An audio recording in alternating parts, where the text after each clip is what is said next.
Mulund T वॉर्डमध्ये आज शिवसेना उद्धव बाळासाहेब ठाकरे यांच्या कार्यकर्त्यांनी बीएमसी विरोधात मोठा आंदोलनात्मक मोर्चा काढला।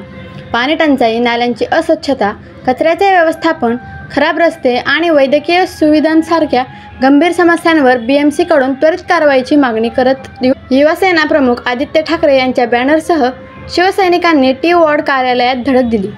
महिला पदाधिकाऱ्यांनी आवाज कोणाचा? शिवसेनेचा आणि पाणी द्या नाही तर खुर्च्या खाली करा अशा तीव्र घोषणांसह प्रशासनावर कोपरा दाबला। त्यांनी स्पष्ट केले, पाणी मिळेपर्यंत आमचा संघर्ष सुरूच राहणार।